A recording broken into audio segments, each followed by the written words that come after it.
Most women tell me that they lack the knowledge or feel unprepared for perimenopause, the transition to menopause when a woman's periods stop and she comes to the end of her reproductive life.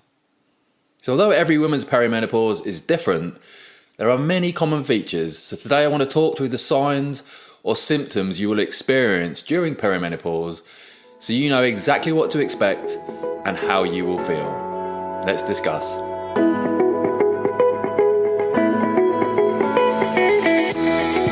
Welcome to episode 81 of Better Brain, Better You. Hello, I'm neuroscientist Dr. Ben Webb, sharing brain advice for a mentally healthy and happy midlife. Hey, how are you doing? Thanks so much for tuning in today. So glad that you could join me. I've got a really important episode for you today, something which really isn't talked about enough. What it actually feels like when you reach perimenopause. That's that part of midlife before you go into menopause, which actually can last years. So it can be really distressing, confusing, and even frightening when you start having those feelings and symptoms that you've never experienced before. So I actually received a worried phone call from a friend at the weekend about exactly this issue. So while she was walking her dog, she suddenly became really hot. And within seconds, her clothes were completely wet through and dripping with sweat. Her heart was racing and she felt overwhelmed with anxiety. And she'd been Googling her symptoms and she actually thought that she was having a panic attack. But after chatting for a while, we agreed that the most likely explanation for her symptoms was that she was actually having a hot flush, a common symptom of perimenopause and menopause. So by the end of our conversation, her symptoms were starting to ease. And my friend, she's actually 47 years old, intelligent, well-educated, a working mum of 2 teens, who is really well informed about menopause. But she still was really confused about the feelings that she was experiencing. And that's because the feelings are so foreign to most women and can be easily confused with other feelings that you might have experienced before, like an anxiety attack. So that conversation actually inspired me to put together today's episode. So I want to try and demystify some of the symptoms and feelings you will experience during perimenopause and menopause so that you feel more prepared when you do make the transition into menopause. Before we start though, I want to give you the top 20 foods you should be eating in midlife to manage your mood, your memory, and menopause. So along with hormone management, the right diet can also help to alleviate the symptoms you experience during perimenopause and during menopause as well. And this free guide gives you the best foods to eat along with tips on how to cook them. And not only that, you also get an easy to follow and delicious recipe taken from our new Midlife cookbook, which I've actually created in collaboration with a professional chef. So you can grab this free guide at ologyonlinecourses.com/brainfoods. That's ologyonlinecourses.com/brainfoods. Go ahead and download it and really do enjoy the food and the recipe. So over the course of many years and many periods, women get used to their menstrual cycles and hormonal changes that you go through each month. And often these cycles are quite consistent. Then at some point in midlife, things start to change and you transition from your reproductive years to the natural end of your monthly menstrual cycles. So this transition, called perimenopause, usually begins in your 40s and ends by your early 50s. But many women are unprepared for the changes that perimenopause brings. So perimenopause can last anywhere from 1 to 10 years. And during this time, the ovaries function erratically and hormonal fluctuations may bring about a range of different effects. The most commonly reported symptoms are heavy menstrual bleeding, shorter cycles, night sweats and hot flushes, disrupted sleep, vaginal dryness, and mood and memory changes. And many women also report sore breasts, headaches, weight gain, cramps, and urinary changes. And it can actually be really difficult to know whether you've entered perimenopause because the hormonal fluctuations begin while your periods are still regular. And some women breeze through this transition without any issues whatsoever. But for many others, the hormonal changes create a range of uncomfortable symptoms. And for about 20% of women, the hormones fluctuate wildly and unpredictably. And spiking and falling estrogen and declining progesterone causes 1 or more years of nausea, migraines, weight gain, sore breasts, severe night sweats and trouble sleeping. If that turns out to be you, then perimenopause can be enormously disruptive and distressing, both physically and emotionally. So perimenopause can sometimes be managed through self-help approaches like meditation, yoga, relaxation, exercise, diet, sleep management, and support from family and friends. But when perimenopause is particularly difficult, a combination of non-medical and medical solutions, including hormone replacement therapy, may actually be helpful.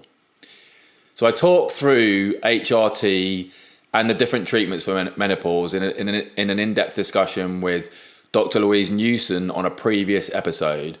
So please do go and check that one out. For most women, the challenges of perimenopause go away once menopause is reached and hormone levels even out. So this is typically 1 year after your last menstrual period. And although every woman's transition is different, there are many common features. So that's why I want to talk through the common signs or symptoms you will experience. You know exactly what to expect and how you might feel. So one common change in early perimenopause is shorter cycles, usually averaging 2 or 3 days less than usual.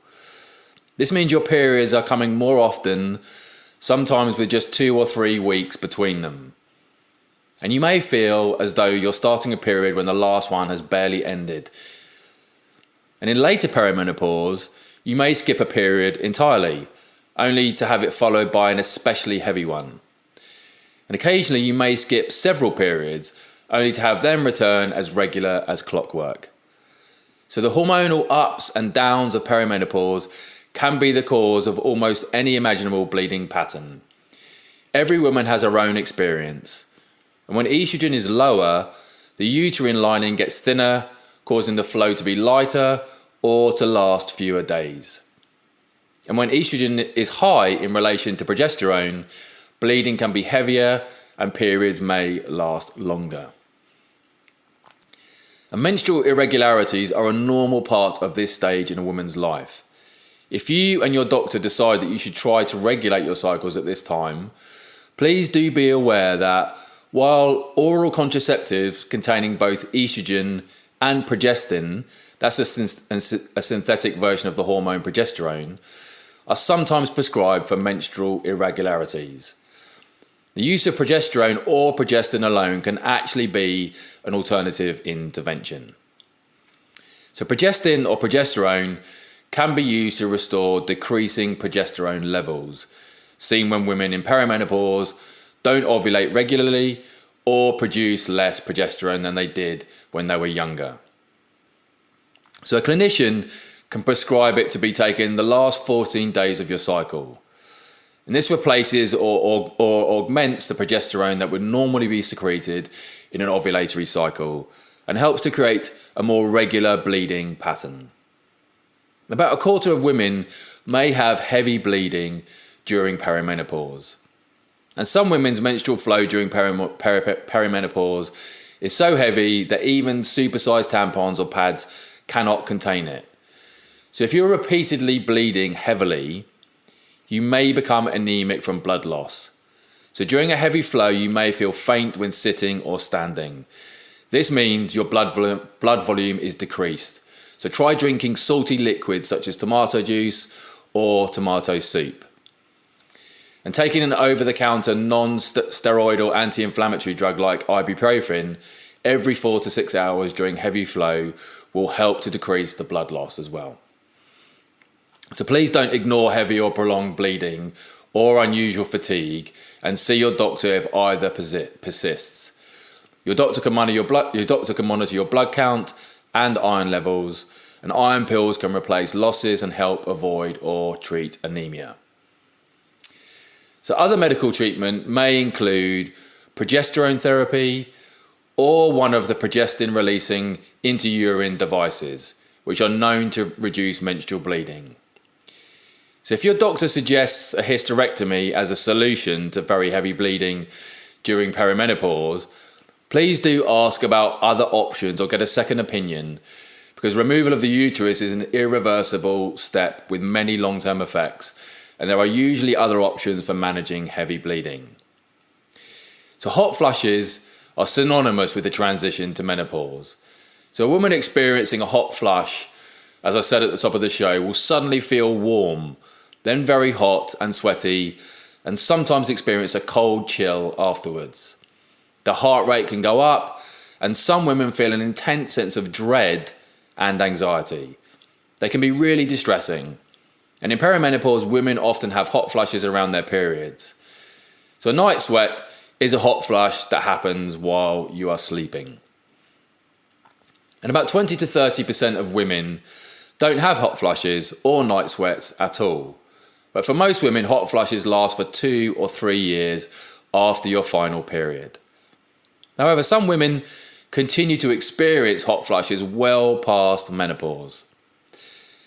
So many women report increased irritability, sudden anger, mood swings, new anxiety, and feeling less able to cope with life. Some research actually indicates that women who have had depression in the past are more vulnerable to depression in perimenopause. But it's really important to be well informed when you go to your doctor with these symptoms, because depression is unfortunately too often misdiagnosed for menopausal symptoms, which will pass with time and with the right self-care and treatment. So many women report being more forgetful as well, with difficulties remembering names or where they put things. And the research that's been done suggests that these are short-term problems that will resolve after menopause. But many women really do worry that these memory issues might be a sign of dementia. And again, we've talked about this extensively on the podcast before, so I won't go into it in detail here. And you can find out more details in our Brain Symptoms of Menopause episode. So some women report more severe premenstrual discomforts, PMS symptoms during early perimenopause, when cycles are still regular, such as cramps, swollen or tender breasts, water retention, which actually shows up as feeling bloated, anxiety, sleep disruption, or irritation as well. And some women find that the hormonal changes that begin in perimenopause affect their sexuality. So common complaints include a lack of or greatly reduced interest in sex, and problems with getting aroused, vaginal dryness, or less intense orgasms. And many women in both perimenopause and postmenopause experience sleep disturbances. So most commonly, a woman will fall asleep without any problem and then wake up in the early hours and have difficulty getting back to sleep. So this can sometimes be accompanied by night sweats as well. So as estrogen and progesterone levels decline in late perimenopause and postmenopause, vaginal walls sometimes become thinner, drier and less flexible, and more prone to tears and cracks. So this can lead to irritation and difficulties with penetration as well during sex.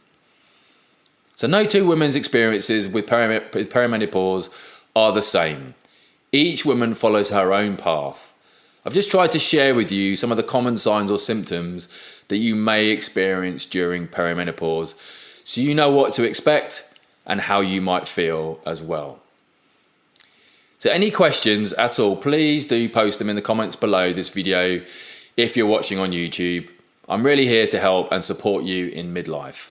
And don't forget to help you eat the right foods for the brain symptoms of menopause. You can grab our free guide on the 20 best things to eat in midlife at ologyonlinecourses.com/brainfoods. That's ologyonlinecourses.com/brainfoods. Thanks so much for spending time with me today. I really hope that today's episode was helpful. Stay safe, take really good care of yourself, and I will look forward to seeing you next time.